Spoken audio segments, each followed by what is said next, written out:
Hi everyone and welcome to my channel. It is a beautiful day outside, so I decided, you know what, why not talk outside and enjoy this gorgeous weather. Today I want to tell you guys about rage bait, so get comfy, grab a coffee, and then we'll have one together.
Now that I have my coffee, let me introduce myself.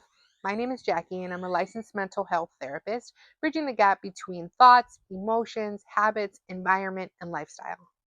As a therapist, I subscribe to a lot of mental health related resource outlets, and I read recently that rage bait was the 2025 Oxford Word of the Year, and I decided that it would be a great idea to talk about it given our political and social climate. If you're watching this and you're thinking, what the heck is rage bait? Let me fill you in. Rage bait is content that is intended to anger, frustrate, and divide users. It is a tactic used to manipulate people's emotions in order to gain attention or boost engagement, usually on social media, but can be used by other means as well. Examples of rage bait are passive aggressive comments, posts on social media that are made solely to upset people, or using inflammatory language to provoke an angry response. Okay, I'm going to paint you a picture. I once had a client, we're going to call her Rebecca. Rebecca is watching a video online. This video is it's a short video of a man who's sitting in his car recording himself talking. He's very calm, he's smiling, and over the course of the video, he says something like, "People who struggle with money should really think twice before having children." He said this like it was obvious, like there was no other way to think about it. People who struggle with money should think twice before having children. As Rebecca's watching this, she starts to notice a little bit of a tightening in her chest. She's starting to feel a little anger stir up inside her. She's not screaming, shouting angry, but more like a kind of quiet, deep anger. She thought about her parents and all the years when she was growing up and money was scarce, but love really wasn't. She thought about how her parents worked really hard and did their best, but they still struggled. She felt strongly about it, so she decided to comment. It was a respectful comment. She said, "Life doesn't always go as planned, and financial hardship doesn't make somebody a bad parent."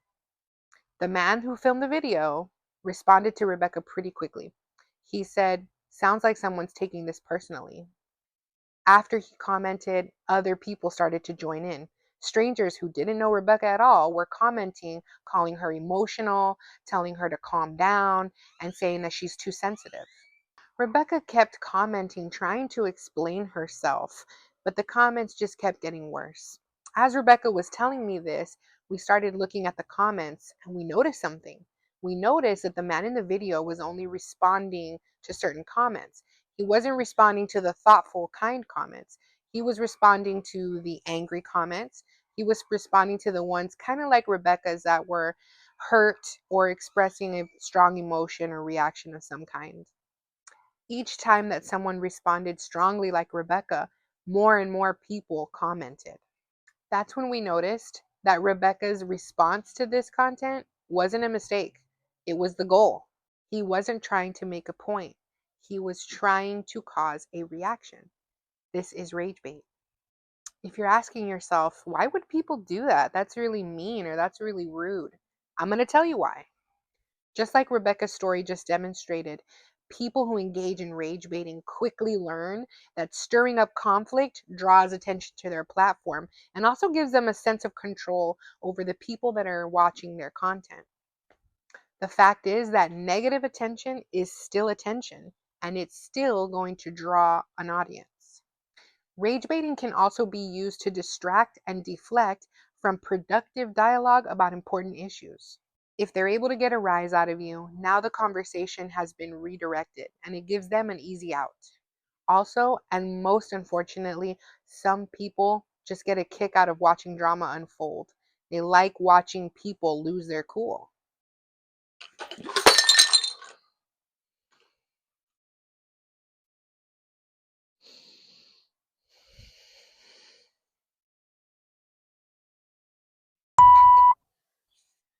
Okay, everyone, we are back. As you guys saw, I knocked over my coffee and I broke my favorite jar into a million pieces all over the place. Thankfully, my husband was able to help me clean everything up. I went back inside, I made another coffee, and as you can see, I already drank some of it. I had to take a few minutes to collect myself because I felt very frustrated about breaking my favorite jar. So, thank you guys for staying with me, and hopefully we don't have any more mishaps today. But I'm back and we're going to continue where I left off.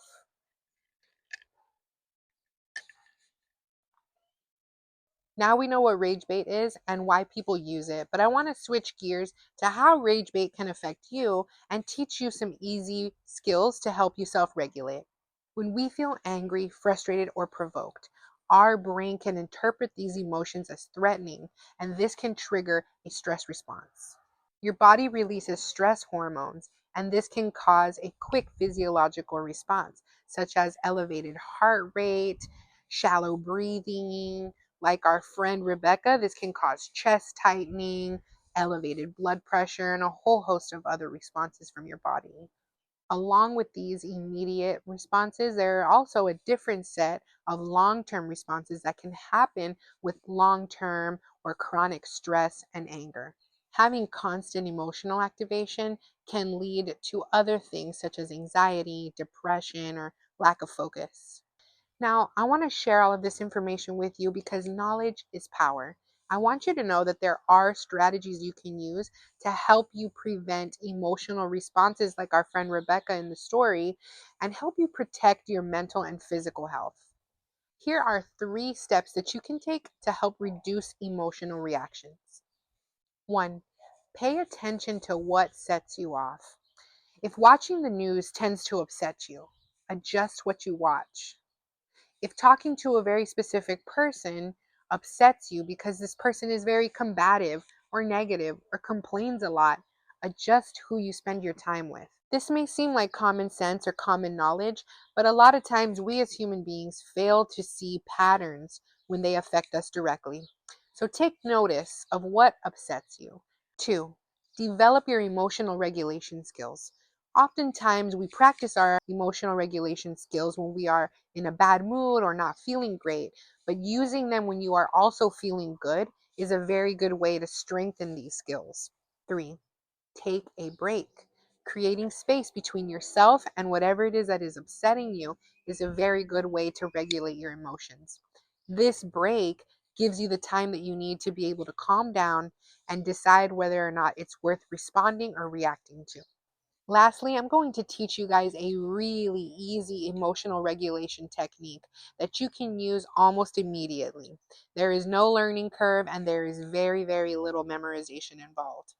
Physical grounding is the act of utilizing your senses to redirect your mind to the present.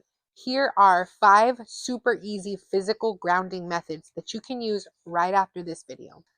1. Savor a food or beverage. Things that tend to be really effective at this are things that are crunchy and sweet. These are really good at activating the taste buds, and in this method, you are using your sense of taste to redirect. 2. Get an ice cube out of your freezer, and I want you to put it between the 2 palms of your hand and hold it for 1 to 3 minutes. The intense cold is going to shift your focus from the anxiety or overthinking to the immediate sensation. This is utilizing your sense of touch. to redirect. 3.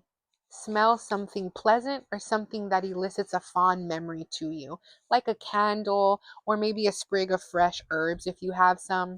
What works really well for me is the smell of leather. It really reminds me of my childhood and my father and makes me feel calm and warm. 4. If you're in a setting where you can't move around much, maybe like an office, you can also stomp your feet right there where you're sitting. This provides a sensory feedback to your brain, your muscles, and your feet and helps you regulate your emotions. Number 5, splash cold water on your face. That cold shock stimulates the nervous system and creates a sense of calm. All right, that's going to wrap up this video. Thank you guys so much for watching. If you enjoyed this video and you want to see more like it, don't forget to like, subscribe, and leave me a comment down below with topics that you'd like for me to talk about. All right, guys, I'll see you next time.